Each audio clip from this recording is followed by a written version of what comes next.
Hello, this is Marcus and I'm in my ID.3.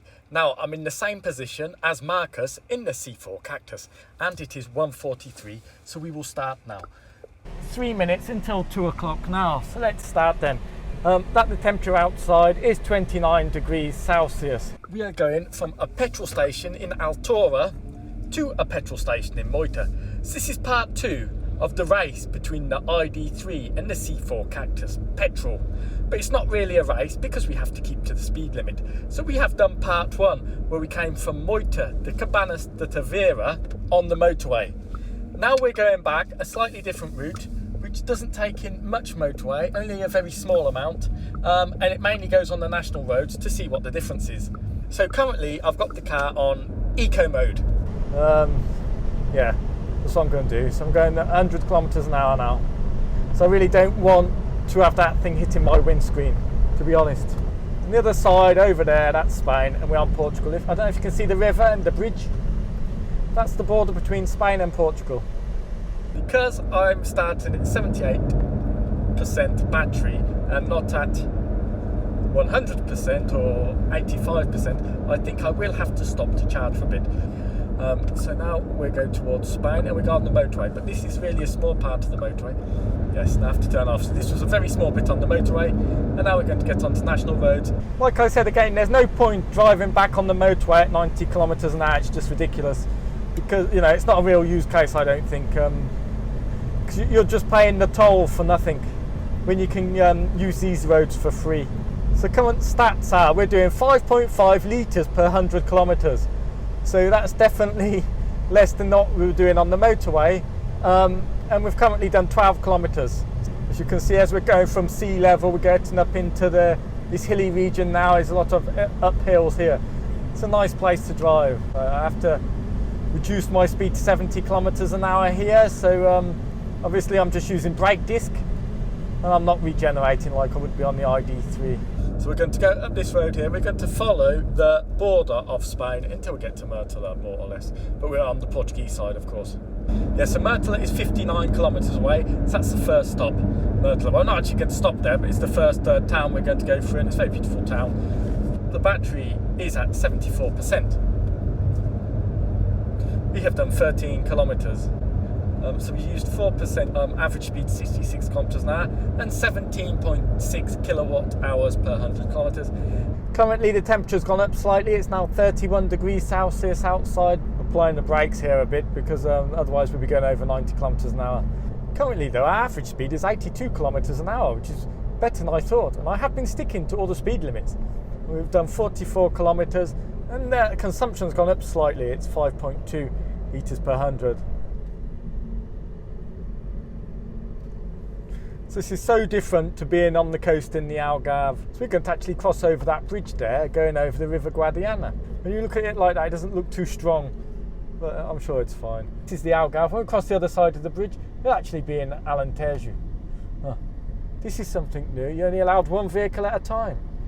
Before you could have 2 vehicles, so don't make me feel very safe going on this bridge. The GOM says we've got a range of 235 kilometres. So I don't think that's enough to get home. The temperature's going down. It's 16.5 degrees Celsius now. I'll have a bit of driving fun along here. I'm putting in B mode now because in these bendy bits, this is where B mode is really good. Most of the time B mode is rubbish, but when you've got bendy bits like this, I just take my foot off the accelerator and it's slowing down before the bend, so I have to put my foot on the brakes. So I don't even like B mode in heavy traffic because I don't think it's needed with adaptive cruise control. But B mode in bendy roads like this is absolutely fabulous. Actually, this car grips to the road so nice. It's so nice. I think it grips better than the Cactus, definitely. But the rear wheel drive helps. Like, just so much confidence in driving it. It's fabulous. Now we're going to cross this rickety bridge there. Now this car is heavy, 1.8 tons, so I hope I'm not going over the weight limit of that bridge. It does look a bit rusty. I think, what's that? A pheasant or something? Is it? Look, or some kind of duck? Like a little pheasant. Yeah, it's like a little pheasant. Yeah, nice. That's a female pheasant. Algarve, 30 tons. Oh yeah, we're not 30 tons. So, it doesn't look like it can handle 30 tons. But let's go. Hopefully it won't fall into the little river. It's a river, it looks a bit more like a stream at the moment. And again, we're in Alentejo and in the wrong gear. Go down to 70 kilometers an hour, then 50. Look at all this energy I'm wasting in brake pads. I'm just burning through brake pads and not getting back any energy. Just ridiculous, these petrol cars. But Mertola's great. If you're in the Algarve and you hire a car, come to Mertola. So what, we've been travelling now for just about an hour. So if you're in Tavera, come and visit Mertola. You get to see the real Portugal, the centre of Portugal. It's a touristic place, but there's not many tourists there. It's got a river where you can do kayaking in the river. Here it is here. Look at it. You've got a beautiful medieval castle. Just look at that. It's not a very big town. You've got amazing restaurants and places to drink. There's a couple of hotels or lodgings in there. If you want, you can stay in the hotels or lodging, you know, make 1 or 2 nights of it. You can get some really good traditional Portuguese food in really good restaurants, not very expensive. If you're not driving, come and drink the local wine. Actually, I think they do have a hotel here which does have telescopes, because here there's very little light pollution in this region. It's very hot here now. It's currently 35 degrees Celsius. This looks like we've got a couple of tourists here. So I say this is a tourist place. It's got a hotel museum, but it's not overly touristic. And I feel the lane assist is tugging me in the centre of the lane, so it works really well, I think. A lot of people don't like lane assist, but I think it works really well, especially when you get onto bendy roads. It helps you out, it tugs you exactly in the centre of the road, yeah. It's great. Probably the only person who likes lane assist. Just to give you a stat, we've done 51 kilometres. And as I predicted, we're going down, so it's 16.4 kilowatt hours per 100. So yeah, it's the average is going down. Yeah, we've used 15% to do 50 kilometres. There's a big bull there, big bull. And I'm having this much fun in eco mode. Unbelievable. It's just, I'm not even putting my foot to the floor and it's just got power. I think that's a bigger problem with electric vehicles, well, particularly this one. It's harder to keep it in the speed limit. You have to keep a better eye on it or use adaptive cruise control, because it just gets to speed so quickly. It's quiet getting to speed, there's no changing gears, and it's got so much torque that you don't realise you've got to speed so quickly.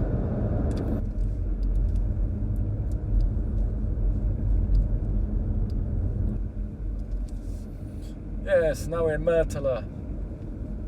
Again, this car is amazing, really. I've had it for 4 years. There's no rattles, it seems well built. I've had no problems with the engine, no problems with anything. We're going around all these bends, it's comfortable. Yeah, this is a really good car. Right, we have to, now I'm slowing down now. It looks like a good route, but apparently this is where lynxes pass. I don't know if you can see over there, there's lots of storks on the poles. Must be nesting now. The baby's looking big, I don't know. Portugal's definitely a good country if you want to come and see storks. Now there's one crossing the road there, just in front of us. I'm going to slow down a bit because I don't want to hit it. I don't know if you can see that there, the stork. We're just flying over it, yeah. So current stats, we've done 96 kilometres. The average speed is 70 kilometres an hour, so I've been trying to keep to 90 kilometres an hour, which is obviously not possible. And the consumption's gone up a little bit actually, 5.3 litres per 100. And we've just reached 100 kilometres. So we've done 100 kilometres in what I think is 1 hour and 1 hour 20 something minutes. And there's a big eagle there, do you see it? Look how big that is, a buzzard or an eagle or something. Apparently it says it's going to take 2 hours 7 minutes to get home. And we've got 169 kilometres to go. So we've done 111 kilometres so far. So yeah, 169 plus 111, that'd be just under 300 kilometres. I think this is where lynxes cross the road here. The chance of seeing a lynx is like 0, I think. Quite rare.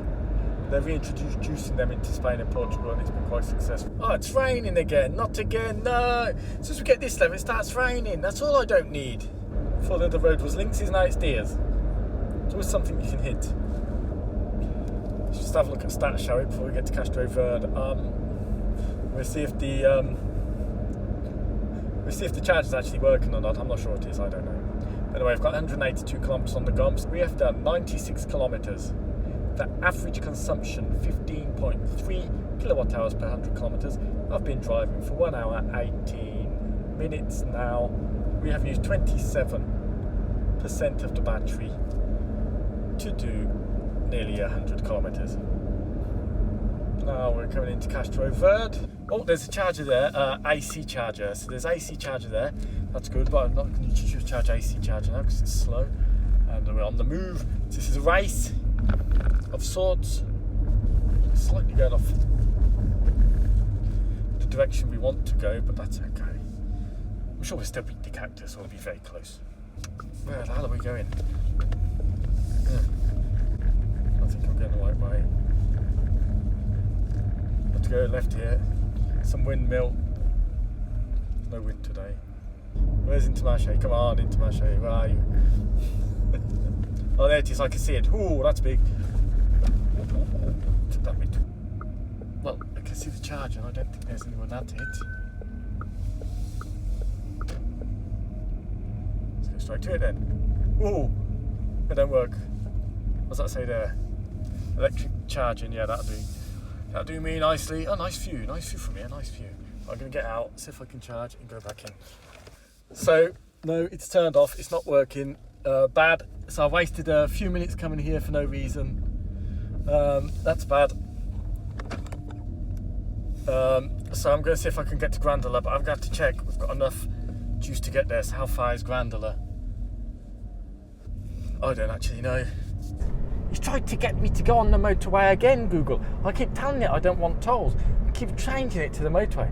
Bloody right pain. Now this road is not good. We're not on that main national road I was talking about yet. I think we have to go to Algarve and then we'll get onto it from there.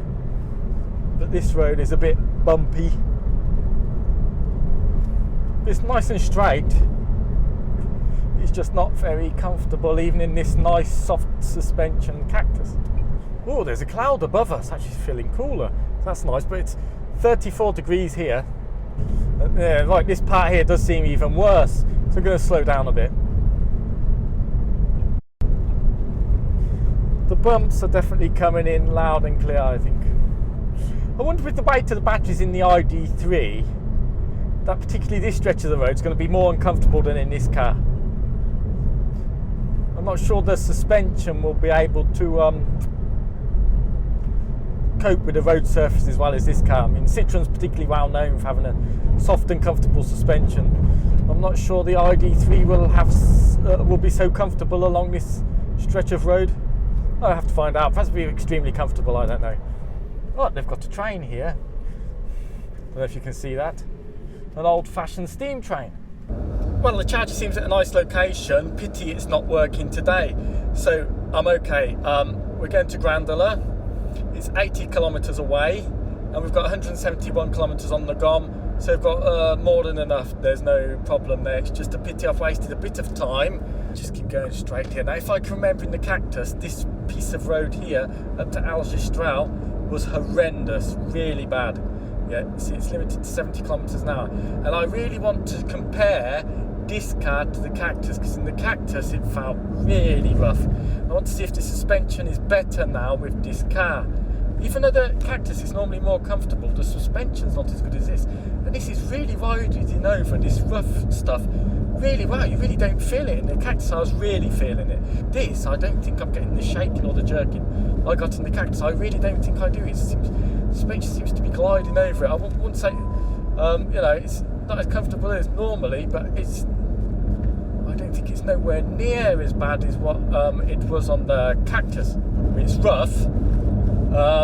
But it's smoother than the Cactus. The Cactus was coping with this a lot worse than this car. So we're at 44%. So I'm going to give you status and I didn't. We've actually lowered consumption 14.8 kilowatt hours per 100 kilometres. I've been driving for 1 hour 46 minutes, apart from that brief stop.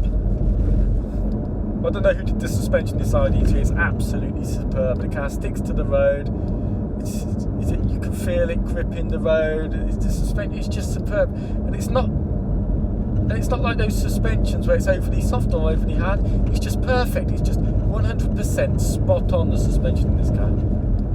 And Mio did tell me it was offline, so I was stubborn to go and check it out, to be honest. Mio did tell me that that charger was offline, so I should have ignored it. But my wanting to see it overwhelmed the fact that I thought, wow, perhaps Mio was wrong. But the app Mio is never wrong. I was just being stubborn. I wanted to see it. But I have to remember I'm in a race, and I'm in it to win it. I want the ID.3 to win, yes, I do. Just because it's not a petrol car. I sold my Cactus a while ago, so we want the electric cars to win. Obviously, electric car can't really beat a petrol car, but I think the difference can be so small or insignificant in terms of time to get from one place to another that it's really not the issue. And then cost savings is where things are.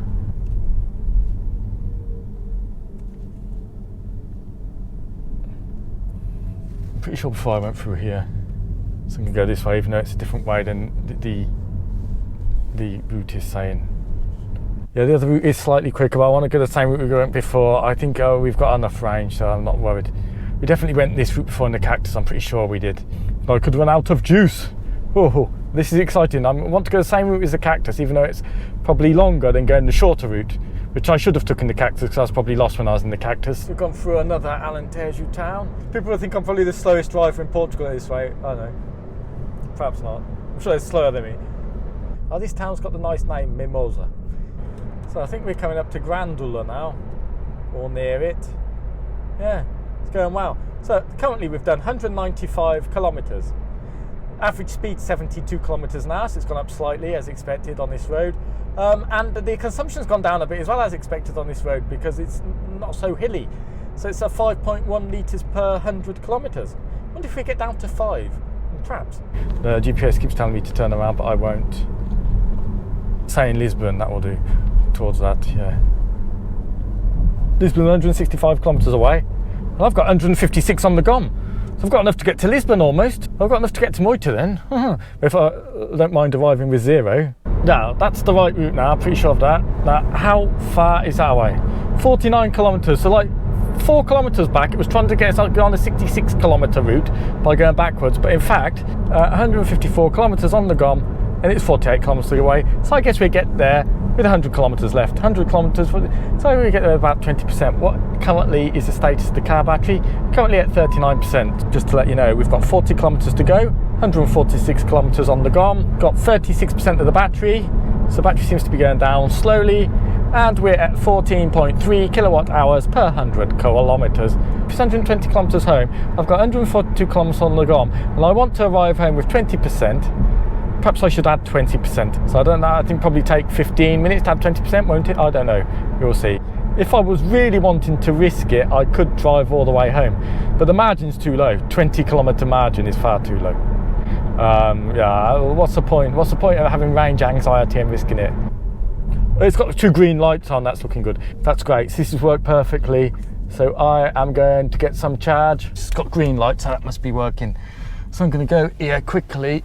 I've just plugged it in, we're at 25%, so I'm going to go to 45%. I just add 20%, I think that'll be more than enough. There goes a Saxo, same colour as my wife's Saxo.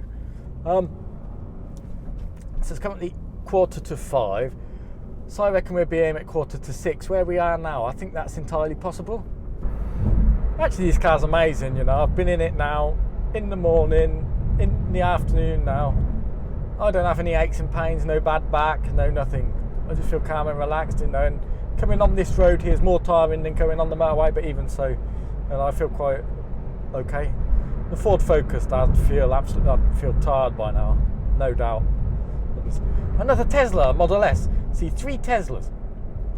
90 kilometres to Lisbon, so it's less distance to my house, 70 kilometres. So we've done 214 kilometres, and so yeah, we're about 284 kilometres to my house, I think.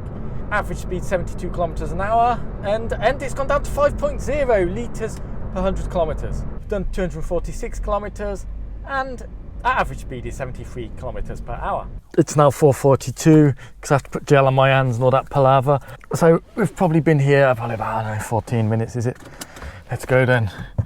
So it's 4:43 at 5:15. It's going to be dark. Got 85 kilometers to go home. I've got 170 kilometers on the GOM, so that gives me a margin of about 100 kilometers.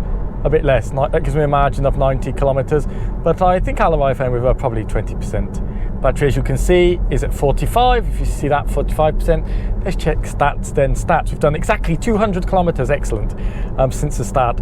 We've done 72 kilometers an hour average speed. I've been in the car for 2 hours, 46 minutes, imagine. And average, it's gone up slightly, 14.4 kilowatt hours, which is fine. We've had a bit of rain, we're going well now. You can see the sunset almost in the distance over there. Yeah, it's 5:20, so the sun's down, just see the red edges now. I've been in the Cactus when I was coming home. I wasn't worrying about petrol because I filled up in the Algarve. So in the Cactus now, I bet Mark's not worrying about petrol. I wonder where he is. I wonder if he's a bit in front of us, a bit behind us. There's an Audi, he's going to overtake us. He's got 2 exhaust pipes, that's why he goes quicker. Polluting twice as much as we are. Obviously, if I had 2 exhaust pipes, I could pollute more and go quicker. Better for me, I think. Now, what I'm going to do here, I'm going to go on the motorway, but it's toll-free. It's this little last bit of home from Montijo to Moita. I'm going to go on the motorway, it's toll-free. And our average speed so far is 72 kilometers an hour. And currently, we're at 5.0 litres per 100 kilometers. In terms of 74 kilometers. I'd be a bit miffed if that 5.0 went to 5.1. Yeah, floor it. I definitely want to beat the 1 hour, 15 minutes. Which I'm going to do, I think. Just. Oh, I could put automatic headlights on. I have to do a video about that. I keep meaning to, but I forget. So, where it puts high beam and low beam on for you automatically, works really well. Come on again, automatic high beams, so you can see better for the corner. Don't come in, you're working perfectly. They work really well, really well.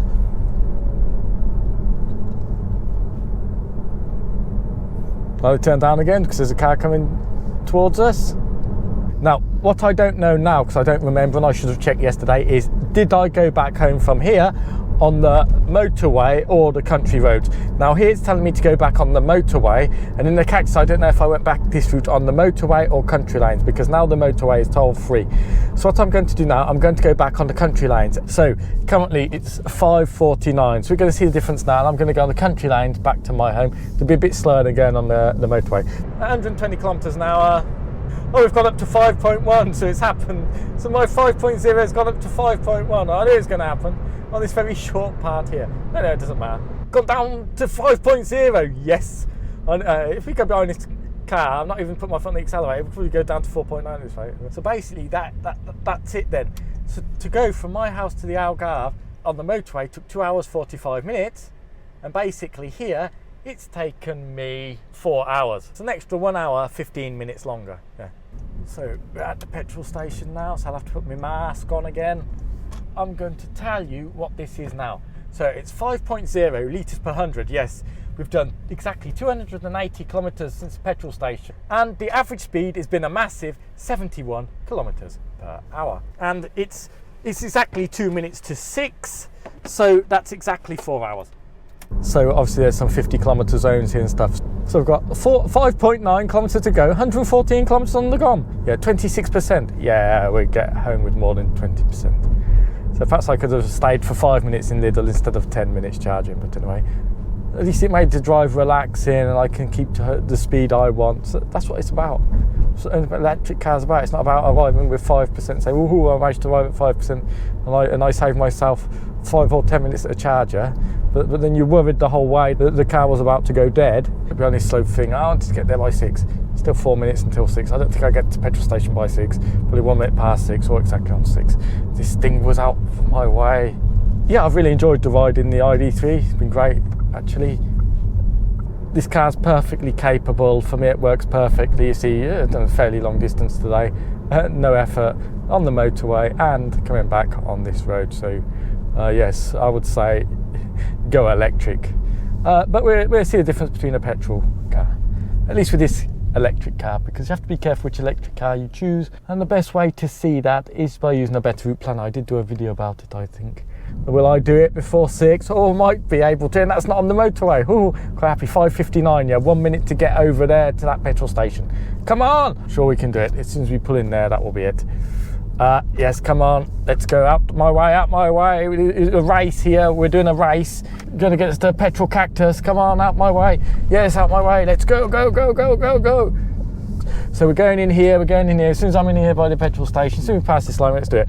5:59, yes, 5:59, I'm gonna park the car here, the petrol station's just there, 5:59. So let's compare the stats of the Cactus versus the ID.3 on these national A roads and B roads without going on the motorway.